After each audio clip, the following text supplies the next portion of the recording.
নামাজ পড়লে কি হয়? নামাজ পড়লে একজন মুসলমানের জীবনে যেসব বরকত ও উপকার পাওয়া যায় সেগুলো খুবই গুরুত্বপূর্ণ।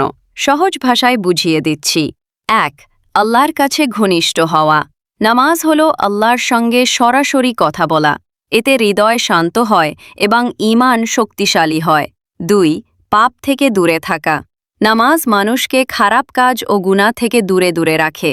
কুরআনে আছে, নামাজ অশ্লীলতা ও মন্দ কাজ থেকে বিরত রাখে। সূরা আনকাবুত ৪৫। ৩. দোয়া কবুল হওয়ার বড় মাধ্যম। নামাজের মধ্যে ও পরে করা দোয়াগুলো অধিক গ্রহণযোগ্য হয়। ৪. রিজিকের বরকত বৃদ্ধি। নামাজ আদায়কারী ব্যক্তির জীবনে আল্লাহ রিজিকের বরকত দেন।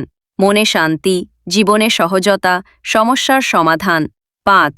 দুশ্চিন্তা ও টেনশন কমে নামাজ মনকে শান্ত করে, স্ট্রেস কমায়, আত্মবিশ্বাস বাড়ায়।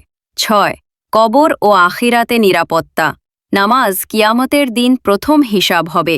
সঠিকভাবে নামাজ হলে সবকিছু সহজ হবে। ৭. জীবনযাত্রা শৃঙ্খলিত হয়। ৫ ওয়াক্ত নামাজ সময়মতো পড়লে জীবনেও সময় ব্যবস্থাপনা গড়ে ওঠে। ৮. গুনাহ মাফ হয়। হাদিসে আছে, যে ব্যক্তি ৫ ওয়াক্ত নামাজ ঠিকমতো পড়ে তার গুনাহ পানি ঝরার মতো ঝরে যায়। চাইলে আমি ছোট করে ভিডিও ডেসক্রিপশন স্টাইলে বা পোস্ট ক্যাপশন স্টাইলে বানিয়ে দিতে পারি।